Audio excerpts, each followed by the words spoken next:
That's just an example. I don't recommend anybody do that. And I wanted to read to you, and remember this happened in Ventura, California. It happened.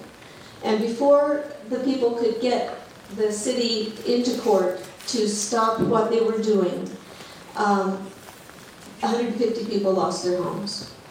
And that's done. They can't get it back. They lost their homes. It is a way for the city to increase their revenue because they start slapping fines on you as soon as they start saying that you've got some problem. And there's a serious problem I see with the timeline of how they get the time that they give you to correct things.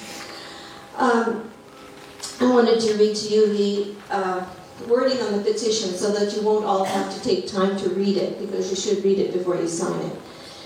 We, the below signed residents of Benson, Arizona, have initiated this petition to be presented to the Benson, Arizona City Council, which reflects our position concerning the new zoning regulations referred to as a public record document, and the document referred to as Chapter 7 Development Services. We want this council, the city manager, and the city attorney to be put on notice that we, as a part of the public body, reject the proposed documents and wish to move that these documents be rejected by the council. We say so by our signing and dating this document below, and we demand that this council recognize these petitions and make them part of this council meeting record. It is our informed opinion that these documents put us residents and taxpayers at a clear disadvantage and violate our due process of law and our personal and private property rights, as well as our ability to use our property in the manner we wish, or manners we wish. And then it gives 7 points that we see are problems with this document, which Steve went over. So that way you don't have to all take time to read it. If you haven't already signed it, I encourage you to sign it. It's at the back of the room before you leave. On to the call to public. Oh.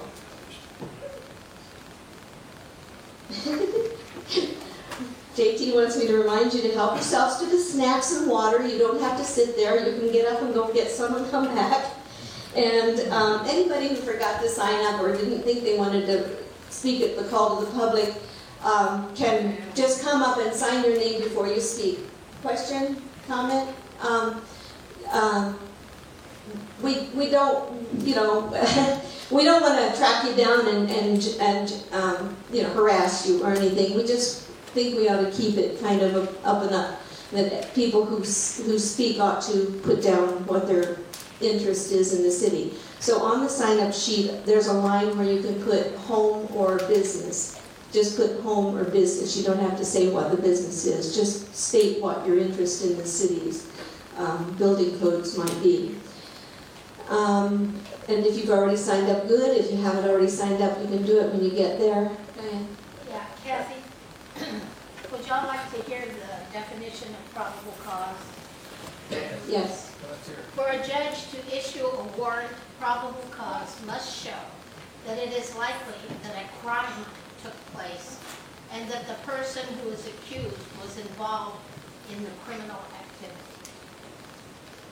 And that's the language that is in Chapter 7 to justify them coming into your home. Oh, and the other thing I wanted to mention is there's a lot of discretion given to the city officer to determine whether there's probable cause or what the definition of these things might be. Okay, then debating whether to do 3 minutes or 5 minutes. I'll kind of give you a leeway. I'll start at 3 if you're still going strong. We'll put another 2 minutes on the clock, and 5 minutes will be the absolute maximum that you can speak. Does somebody want to grab the sign-in sheet and see if anybody's signed up? Besides George, who left.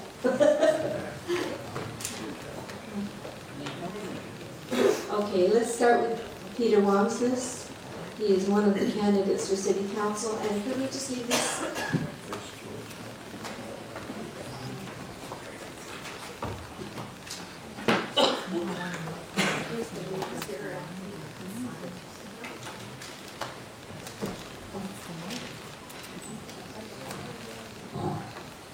Sean. Good to go. I was at the forum the other day and candidate. Sorry, what? Okay, better now? Closer. Okay, and one of the things I just took a few notes from Steve's excellent presentation, and I noticed a couple other things I wanted to mention on this. One of them happens to be section E, dealing with 4th Street. What the heck is it? Section 722D. Pages don't seem to line up right. Anyway, it had to do with the new construction or exterior remodeling of buildings along 4th Street between Ocotillo and railroad overpass. I noticed the words "shall have" an exterior design. So if you're doing any remodeling at all, it looks like they can force you to put that into that particular era, which is 1880 to 1920. I don't have a problem with some kind of uniformity. I just don't like the word "shall have."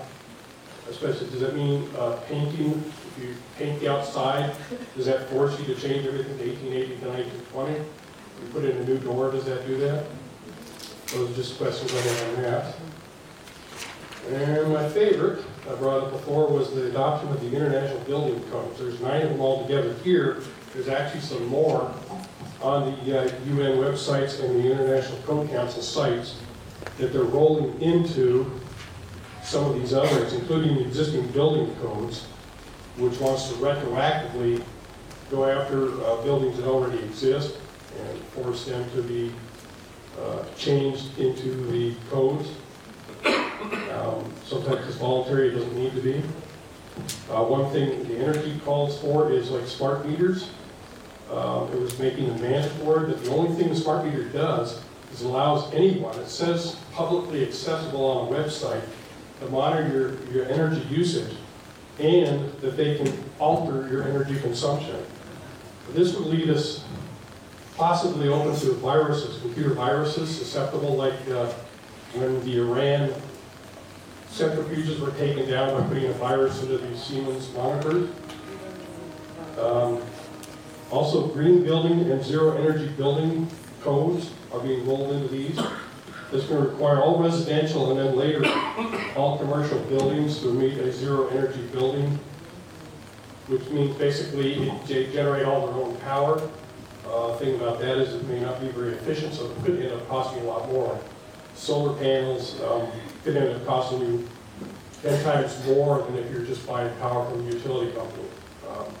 The museum in Denver, oops, there's museum in Denver, it would have cost them, would have had a 104-year payback to install power, solar power on the building. So they ended up doing it another way, but the whole thing is also subsidized by your tax dollars. So it still may look cheap to you, but isn't to the rest of us. And every one of these codes and stuff, one of the things that's always in their agenda is using enforcement, not trying to convince you that something's good, but saying you have to do something. That's the kind of stuff I don't like, the heavy hammer. Also another thing, public nuisance designated, maintaining public nuisance. Sounds simple enough, but you look at anything which is injurious to health, safety, or indecent or offensive, okay? There are already places in states where they have used that to force changes in CO2 emissions, such as preventing you from a fireplace, charcoal, smoking tobacco. They can consider the secondhand smoke stuff. You've probably heard some of that already. That's already being done in some states. So you're giving them a couple more bullets in that gun. And I think I'm just about running out of time. Steve covered a lot of the other stuff. This was an unlawful acts is pretty wide open. Okay? Question. So where do you stand as a prospective councilman on this issue, Peter? I'm real nervous, and when I read it, the more nervous I get. Well, we're all nervous, Peter, but where do you stand on this issue? I would try and block this stuff and go back and look what we already have. Maybe we want to make changes to the existing codes as well as this new stuff. Where did they get this code to begin with? Which one? The one that we got copies of. Who made that? I believe it was Luis Gonzalez and probably other people in the city. I don't know the exact sources. Have you gone personally to the city and have your own document printed for yourself and read through it? I pulled it down from the website. Okay, because there has been some revisions.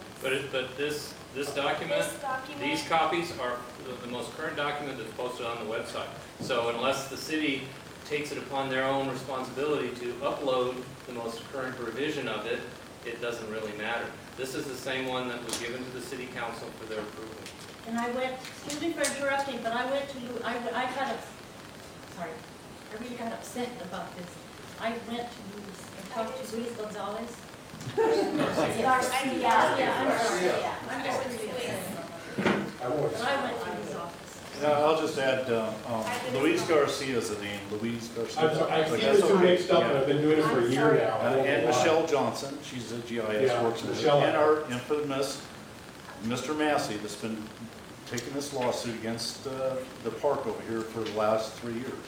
So this is the one that's writing our codes here right now. okay, I just want to say I wasn't finished. I just want to say I wasn't finished. There are differences between the copy that I received the day before yesterday and what was passed out today. So I just wanted to I make downloaded that these clear. off the city website this morning. It is incumbent upon the city to keep their website updated. If they have an updated code and they haven't put it back on the internet that way for the public to access, then that's their bad. Steve and Kathy, if I may, there are going to be constant changes to what you're seeing on the website and what you get from the city. Keep in mind that none of these that we're talking about right now are officially the city code.